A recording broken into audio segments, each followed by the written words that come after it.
శ్రీకాకుళం జిల్లా పలాస నియోజకవర్గంలో మందస మండలంలో గిరిజన గ్రామాల్లో ఎన్నికల ప్రచారం. శ్రీకాకుళం జిల్లా ఎంపీ అభ్యర్థి కింజరపు రామ్మోహన్ నాయుడు పలాస నియోజకవర్గ ఎమ్మెల్యే అభ్యర్థిగా గౌత శిరీష కలిసి గిరిజన గ్రామాల్లో పర్యటించారు. గిరిజనులకు జరుగుతున్న అన్యాయాన్ని ఎండగడుతూ అధికార పార్టీ చేస్తున్న దుర్మార్గాలను ప్రజలకు తెలియపరుస్తూ మనందరి ప్రభుత్వం అధికారంలోకి రాగానే గిరిజన గ్రామాల్లో అన్ని రకాలుగా మౌలిక సదుపాయాలు కలుగు చేస్తామని అన్నారు. రకాలుగా అభివృద్ధి సంక్షేమ పథకాలను మీ దగ్గరకు వచ్చే విధంగా చర్యలు తీసుకుంటామని తెలిపారు. శిరీష మాట్లాడుతూ ఈ ప్రభుత్వంలో గిరిజనులకు పూర్తిగా అన్యాయం జరిగిందని, అభివృద్ధి సంక్షేమం ప్రజలకు ఆమడ దూరంలో ఉందని, మనందరి ప్రభుత్వం అధికారంలోకి రాగానే గిరిజన గ్రామాల్లో తాగునీరు, సాగునీరు, రోడ్లు ఆధునీకరణ జిల్లాకు ఐటీడీఏ తీసుకొస్తామని అన్నారు. యుగపు పాలనకు పాతరేసి సింగంలా యుగపు పాలననే అందించగా వస్తుండు. కదలిరా కదలిరా ఓ తెలుగోడా, తెలుగు జాతి గెలుపు దాకా అలుపు తీర్చగా. కదలిరా కదలిరా ఓ తెలుగోడా, ఐకోల గుంపునే తరిమి కొట్టగా.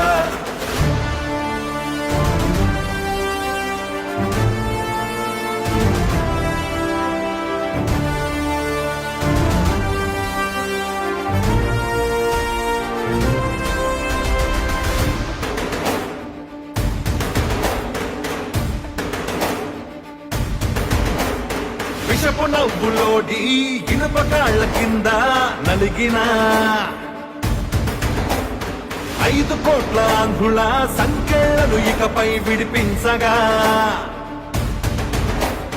మట్టి రుణం తీర్చుకోగా ఒట్టు పెట్టి మనమంతా ఎక్కడున్న ఏకమై చంద్రన్నతో చేయి కలుపుదా. కదలిరా కదలిరా ఓ తెలుగోడా, తెలుగు జాతి తిరుగుబాటు మొదలైంది చూడరా.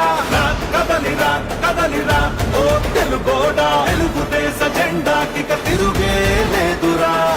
నా రాజకీయ అనుభవం అంత లేదు, నీ వయస్సు మీ నాన్న లాంటి వాడే నా దగ్గర తోక తిప్పలా.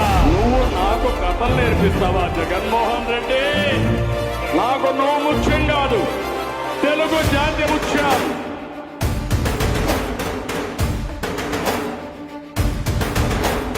నిజంగా మన రాష్ట్రం ఇదేనా అనిపించే నియంత్రణ పాలనలో భయంతో బతుకుతున్నా. తెలుగు ప్రజల తరపున ఈ తండ్రి కొడుకులే భుజాలే కాస్తున్నారు భరిస్తూ కష్టమున్నా. నవ్వులోడి ఇనుప కాళ్ల కింద నలిగిన 5 కోట్ల ఆంధ్రుల సంఖ్యలను ఇకపై విడిపించగా. మట్టి రుణం తీర్చుకోగా ఒట్టు పెట్టి మనమంతా ఎక్కడున్న ఏకమై చంద్రన్నతో చేయి కలుపుదా. కదలిరా కదలిరా ఓ తెలుగోడా, తెలుగు జాతి తిరుగుబాటు మొదలైంది చూడరా. కదలిరా కదలిరా ఓ తెలుగోడా, తెలుగుదేశ జెండాకి తిరుగే లేదురా. నా రాజకీయ అనుభవం అంత లేదు, నీ వయస్సు మీ నాన్న లాంటి వాడే నా దగ్గర తోక తిప్పలా. నువ్వు నాకు కథలు నేర్పిస్తావా జగన్మోహన్ రెడ్డి? నాకు నువ్వు ముఖ్యం కాదు, తెలుగు జాతి ముఖ్యం.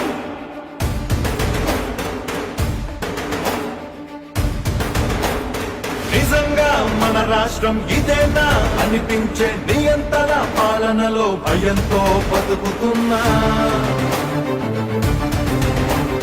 తెలుగు ప్రజల తరపున ఈ తండ్రి కొడుకులే భుజాలే కాస్తున్నారు భరిస్తూ కష్టమున్నా. ఇలాంటోళ్ళ రుణం తీర్చామంతం. కదలిరా కదలిరా కదలిరా ఓ తెలుగోడా, తెలుగు జాతి తిరుగుబాటు మొదలైంది చూడరా. కదలిరా కదలిరా ఓ తెలుగోడా, తెలుగుదేశ జెండాకి తిరుగే లేదురా.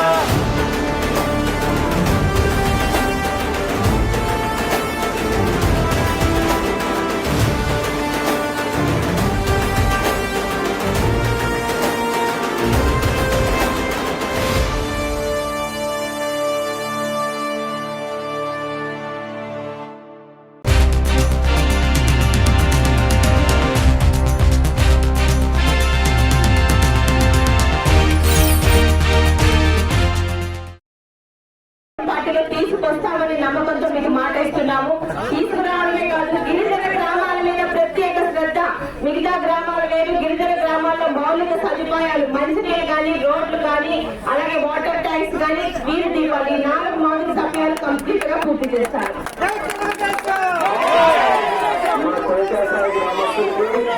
గ్రామ పెద్దలకి అందరికీ నమస్కారం. మిమ్మల్ని అందరినీ కూడా కలుసుకోవడం చాలా ఆనందంగా ఉంది. ఎప్పటి నుంచో మీరు అనుకుంటున్నారు ఎంపీ గారు రావాలని, అది ఈ రోజుకి అది నిజమైంది. అయితే ఇప్పుడే పెద్దలందరూ చెప్తున్నారు, ముందుగానే ఏ ఎలక్షన్ ఇచ్చినా మన పెద్దలు సర్దార్ గౌతు లచ్చన్న గారి దగ్గర నుంచి ఈ గ్రామం ఒక పక్కనే తెలుగుదేశం పార్టీకి గౌతు గారి కుటుంబానికి నమ్మకం ఉండాలంటే అలాంటి కుటుంబాలు ఈ రోజు వరకు ఉండడం మా అదృష్టంగా మేము భావిస్తున్నాం. బీజేపీ పెద్దలకు అందరికీ పేరు పేరున నా నమస్కారములు. ఈనాటి కార్యక్రమానికి ఇక్కడికి హాజరైన ఎన్డీఏ 3 పార్టీల పెద్దలకు, ఎన్నికల ప్రచారానికి మనకి విచ్చేసిన మన గౌరవ పార్లమెంట్ సభ్యులు రామ్మోహన్ నాయుడు గారికి అందరికీ మనందరి తరఫున ఆహ్వానం. ఎన్నికలు ఇంకా 30 రోజులు ఉన్నాయి. 5 సంవత్సరాలుగా చేసిన మోసాలు ఒక్కసారి గుర్తుపెట్టుకోండి. ఈ రోజు గిరిజన గ్రామాలని అభివృద్ధి చేసింది ఏంటంటే అది ఓన్లీ తెలుగుదేశానికి ఆ క్రెడిట్ తగ్గుతుంది. ఎన్టీ రామారావు గారు ఐటీడీఏని స్థాపించింది ఆయన. గిరిజన గ్రామాలు మిగతా గ్రామాల కన్నా ఎక్కువ అభివృద్ధి అక్కడ అవసరం అని చెప్పి ఐటీడీఏని స్థాపించి ఐటీడీఏ ద్వారా ప్రత్యేక నిధులు తెప్పించి ఇతర గ్రామాలకి దీటుగా గిరిజన గ్రామాలని అభివృద్ధి చేసిన ఘనత తెలుగుదేశం పార్టీది. మరి ఒక్క ఛాన్స్ అని అడిగినా అక్కడ జగన్మోహన్ రెడ్డి గారు గాని ఇక్కడ అప్పలరాజు గారు చేసిన అభివృద్ధి ఏంటి అంటే ఇక్కడున్న ఐటీడీఏని మన శ్రీకాకుళం జిల్లా నుంచే తరిమివేశారు. ఇక్కడున్న గిరిజన గ్రామాల అభివృద్ధికి ఏమని సమాధానం చెప్తారో మీరందరూ ఈ రోజు అర్థం చేసుకొని అడగాలి. ఇక అప్పలరాజు గారు నేను 5 సంవత్సరాల్లో చాలా అభివృద్ధి చేశానని నిజంగా బాగా అభివృద్ధి చేశారండి. గిరిజన గ్రామాల్లో ఉన్న ప్రతి ఒక్కరి పంట భూముల్ని, వాళ్ళు సాగు చేస్తున్న భూముల్ని, కొండలోగాము నుంచి ప్రతి ఒక్కదాన్ని కూడా ఆయన మనుషులు ఈ రోజు ఆక్రమించుకుని ఉన్నారని మీరే మీ స్వయంగా మీ నోట్తో చెప్తున్నారంటే ఇది నిజంగా అప్పలరాజు గారు చేసిన అభివృద్ధి. కొండలు, గుట్టలు, చెరువులు, కాల్వలే అనుకున్నాం. ఆఖరికి గిరిజన సోదరుల భూములు కూడా ఎటువంటి దయాదాక్షిణ్యాలు లేకుండా అక్రమంగా లాక్కొని బెదిరిస్తున్నారని తెలిసింది.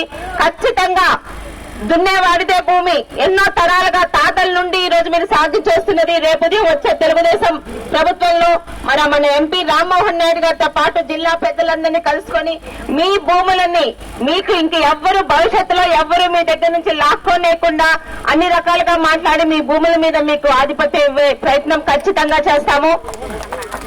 ఇక అందరి ముందు మాట్లాడాలని నేను క్షమాపణ చెప్తాను. చేసేది లేదు, చేత కాదు. మాట్లాడితే గిరిజన గ్రామాన్ని ఇబ్బంది పెడుతూ గిరిజన భూముల్ని లాక్కుంటున్న మీకే అంటుంటే నిజాయితీగా తెలుగుదేశం పార్టీలో నిజాయితీగా ఉన్న కుటుంబాలు మాకెంతుంటారో ఒకసారి ఆలోచించండి. ఇక్కడ ఉన్న అక్క చెల్లెలకి, అన్నదమ్ములకి, పెద్దలకి, ముఖ్యంగా యువతకి చెప్తున్నాను, వాళ్ళ రోజులైపోయాయి. ఎవరు వచ్చినా, ఎంపీటీసీ వచ్చినా, జెడ్పీటీసీ వచ్చినా, ఆఖరికి అప్పలరాజు వచ్చినా ఎవరు మీకు భయపడేది లేదు. 40 రోజులతో మీరు ఎక్కడో మేము ఎక్కడ ఉంటామో చూస్తామో అని చెప్పండి. మీ అందరికీ ఒకటే విన్నపం, మన ఐటీడీఏ తరిమి కొట్టారు. ఈ రోజు గిరిజన గ్రామాలు అభివృద్ధి చెందాలంటే ఐటీడీఏ ఉండాలి. ఐటీడీఏ తెచ్చింది నందమూరి తారక రామారావు గారు. గిరిజనులకి ప్రత్యేక నిధులు ఉండాలి, ప్రత్యేక హోదా ఉండాలని ఈ రోజు 50 సంవత్సరాలకి గిరిజనులకి పెన్షన్ తీసుకొచ్చింది కూడా తెలుగుదేశం ప్రభుత్వం. ఒక్క ఛాన్స్ అన్నారు అప్పలరాజు గాని, అక్కడ జగన్మోహన్ రెడ్డి గాని. ఒక్క ఛాన్స్ కే పలాసాలో, మందసాలో ఉన్న కొండలు, గుట్టలు, చెరువులు, ఆఖరికి గిరిజన గ్రామాలను కూడా ఈరోజు మింగేస్తున్నారు. ఏమంటే బెదిరిస్తున్నారంటే ఎవరండి బెదిరించేది? ఆడపిల్లగా నేను చెప్తున్నాను, ఎవరు బెదిరిస్తారో రమ్మనండి. తాట తీసేది పెడతారు మా తెలుగుదేశం, జనసేన, బీజేపీ కార్యకర్తలు. 3 పార్టీలున్నాయి. ఎప్పుడే బయటకు లేనప్పుడు, ఊళ్ళో లేనప్పుడు ఎవరు అమాయకులైన గిరిజనులు బెదిరించడం కాదు. దమ్ముంటా ఎక్స్ఎంపీటీస్ ఎవరు ఇప్పుడు రండి, ఇక్కడ ఒక ఎంపీ ఉన్నారు, పెద్దలు ఉన్నారు, ఏమని వాదిస్తావో నేను తాట తీసి వదిలి పెడతానని చెప్తున్నాను. మర్యాదగా ఉంటే మర్యాదగా ఉంటారు. 30 రోజుల్లో ఎన్నికలు. ఎవరెన్ని బెదిరించినా, ఎవరెన్ని కథలు చెప్పినా ఇంటికి ముందుకు వచ్చి అమ్మ మా ఫ్యాన్కి గుర్తయ్యండి అంటే ఒకటి అడగండి, ఈ ఊరికి మీరు 5 సంవత్సరాల్లో ఏం చేశారో ఒక్క మాటలో చెప్పండి, మీ ఫ్యాన్కి వేస్తామని. 5 సంవత్సరాలు మీ ఊరికే కాదు, గిరిజన గ్రామాల్లో ఏ ఊరికి కనీసం చెమ్మడి నీళ్లు కూడా ఇవ్వలేని పాపలు మీరు చేశారు. ఈ రోజు మళ్ళీ 1000 రూపాయలు 2000 ఇస్తాము మీరు ఓటేయండి అని తప్పుడు మాటలు మాట్లాడుతున్నారు. ఒక్కటే చెప్తున్నాను, చెల్లెలు పడ్డానికి ఇక్కడ చెల్లెలు మనుషులు ఎవరు లేరు. అభివృద్ధి సంక్షేమం కోరుకునే తెలుగుదేశం, జనసేన, బీజేపీ కుటుంబ సభ్యులున్నారు.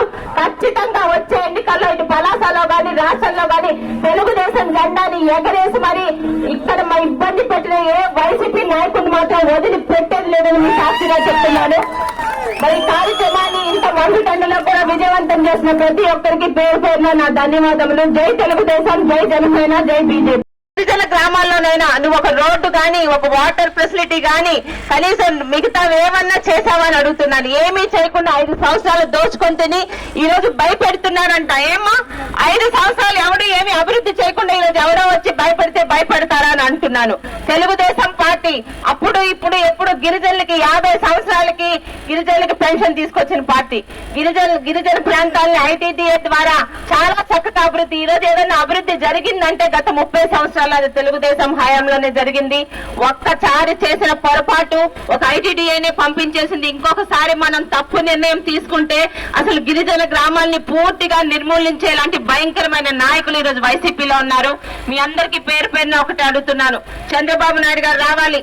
5 రూపాయలకి అన్నా క్యాంటీన్లు కావాలంటే చంద్రబాబు నాయుడు గారు రావాలి. 200 పెన్షన్ ని 2000 చేసిన చంద్రబాబు నాయుడు గారే ఈ రోజు 4000 చేయబోతుంది చంద్రబాబు నాయుడు గారే. మరి వికలాంగులకి 6000 పెన్షన్ తో, వాలంటీర్లకి 10,000 జీతంతో, మళ్ళీ 10 లక్షల చంద్రన్న బీమాతో, ముఖ్యంగా గిరిజన ప్రాంతాలు, గిరిజన సోదరుల ప్రాంతాల మీద ఎక్కువ అభివృద్ధి పెట్టి మందసాలో ఉన్న 15 గిరిజన పంచాయతీలను కూడా ఖచ్చితంగా వచ్చే తెలుగుదేశం ప్రభుత్వంలో మన ఎంపీ గారి సహకారంతో ప్రతిదీ మీ తాలూకు అవసరాలను తీర్చి అభివృద్ధి చేస్తామని మీకు మాటిస్తూ మాకు అపూర్వ స్వాగతం పలికిన మీ అందరికి ఒకటే మాట. ఎవరెన్ని చెప్పినా, ఎవరెక్కడ జడిపించినా మన ఓటు ఎన్నికల బూత్ లోకి వెళ్తే సైకిల్ మీద మీకు 2 ఓట్లు ఇస్తారు. ఒకటి మన ఎంపీ రామ్మోహన్ నాయుడు గారిది, ఒకటి నాది. 2 ఓట్లు సైకిల్ గుర్తు మీద వేసి ఎవడేమన్నా కూడా మా సపోర్ట్ సైకిల్ కే, మాకు అభివృద్ధి కావాలి, మీరిచ్చే చిల్లర డబ్బులు అవసరం లేదని గట్టిగా సమాధానం చెప్తారని కోరుకుంటూ జై తెలుగుదేశం, జై జనసేన. కథలు వచ్చినటువంటి మా ఆడపడుచులకి, అక్కలకి, చెల్లెలకి, గ్రామాల్లో మన యువతి యువకులందరికీ కూడా ప్రభుత్వం నుంచి సప్లాన్ నిధులు తీసుకొని వచ్చి పైకారు లోన్లు ఇచ్చినటువంటిది కూడా చంద్రబాబు నాయుడు గారిని గుర్తుపెట్టుకోవాలి. ఈ రోజు ఒక్క గిరిజన సోదరుడు సోదరిమణులు గాని ₹1 లోన్ వస్తుందా? లోన్ రావడానికి అసలు ఐటీడీఓ ఎక్కడుంది? ఐటీడీఓ కూడా ఈ రోజు జిల్లాలో లేకుండా గిరిజనులకి నది రోడ్డు మీద వదిలేసినటువంటి పరిస్థితి ఈ జగన్మోహన్ రెడ్డి మనకు తీసుకొని వచ్చాడని కూడా మీరందరూ గుర్తుపెట్టుకోవాలి. మళ్ళీ తెలుగుదేశం పార్టీ వస్తుంది, మళ్ళీ చంద్రబాబు నాయుడు గారు ముఖ్యమంత్రి అవుతారు. ఆ రోజు ఎన్టీ రామారావు గారు ఎలాగైతే ఐటీడీఏ స్థాపించారో మళ్ళీ శ్రీకాకుళం జిల్లాలో మన ప్రాంతాల్లో ఐటీడీఏ తీసుకొని రావడానికి మీ తరపున మేము అందరం కూడా కృషి చేస్తాం, తీసుకొని వస్తామని కూడా ఈ సందర్భంగా హామీ ఇస్తున్నాం. అలాగే నీటి చుక్కల కోసం అలవటిస్తున్నారు. ఈ రోజు ఒక కార్యక్రమం చేస్తున్నారు. ఈ దారి పొడిన గందుగం కానీ ఇవన్నీ కూడా చూసుకొని వస్తున్నాం, అలవటిస్తున్నారు. 2 ఓట్లు, 1 ఓటు సైకిల్ గుర్తు మీద ఓటు వేసి గౌతు శిరీషక్క గారిని ఎమ్మెల్యేగా మీరు అందరూ కూడా గెలిపించాలి. అలాగే మీ సోదరుడుగా మరొక ఓటు సైకిల్ మీద వేసి రామ్మోహన్ నాయుడిని ఎంపీగా గెలిపించమని కిల్లో గ్రామస్తులందరికీ కూడా ఈ సందర్భంగా తెలియజేస్తున్నారు. ఈ ఉన్నతం తెలియజేయడానికి మీ గ్రామం వచ్చాం, కష్ట సుఖాలు మాట్లాడడానికి వచ్చాం, ఈ 5 సంవత్సరాలు మీకు జరిగినటువంటి అన్యాయం గురించి మాట్లాడడానికి వచ్చాం. స్వతంత్ర భారతదేశంలో ఏ పార్టీకి ఏ గ్రామమైనా తిరిగేటటువంటి హక్కు ఉంది. అటువంటిది తెలుగుదేశం పార్టీ ఈ రోజు కిల్లో గ్రామం వస్తుందనంటే మేమందరూ కూడా విచ్చేస్తున్నామనంటే కొంతమంది అడ్డుపడే ప్రయత్నం చేస్తున్నారు. ఖబర్దార్, ఈ యొక్క భారతదేశంలో ఎక్కడికైనా మేము వెళ్తాం, ఎక్కడికైనా ప్రచారం చేస్తాం. అంతకు మించి ఈ కిల్లో గ్రామంలో మాట్లాడే హక్కు ఎవరికైనా ఉందనంటే అది తెలుగుదేశం పార్టీ నాయకులకి, తెలుగుదేశం పార్టీ కార్యకర్తలకే ఉందన్నది కూడా ధైర్యంగా తెలియజేస్తున్నాం. ఈ రోజు మేము వస్తుంటే అడ్డుకుంటున్నారు అంటే దాని అర్థం ఏంటి? మాకు చూసి భయపడుతున్నారు వాళ్ళందరూ కూడా. మాకు మాట్లాడకుండా చేయాలని చూస్తున్నారు. మేము మాట్లాడితే నిజాలు ఎక్కడ బయటపడతాయనే ఆలోచనతోనే ఈ రోజు వాళ్ళు రాకుండా చేయడానికి ప్రయత్నం చేస్తున్నారు. మీకే ఈ రోజు కిల్లా గ్రామంలో అందరూ కూడా మీ పక్కనే ఉంటే ఈ రోజు ఎందుకయ్యా భయపడాలి? మేము వస్తే మేము మా నాన్న వస్తాం, మేము మాట్లాడి వెళ్ళి మెజారిటీతో ఎమ్మెల్యేగా గెలవబోతున్నటువంటి వ్యక్తి ఆడపడుచులు అందరి తరపున పోరాటం చేస్తూ పలాస నియోజకవర్గం కోసం భవిష్యత్తుకి అందాల పలాసగా తయారు చేయడానికి కంకణం కట్టుకొని మీ అందరి కోసం ఎంతో కృషి చేస్తున్నటువంటి సోదరు రావట్లేదు, మా పిల్లలకి ఒక్క లోన్ రావట్లేదు, మా పిల్లలకి ఉద్యోగాలు ఎక్కడా కూడా రావట్లేదు అని గిరిజనులందరూ కూడా ఇబ్బంది పడి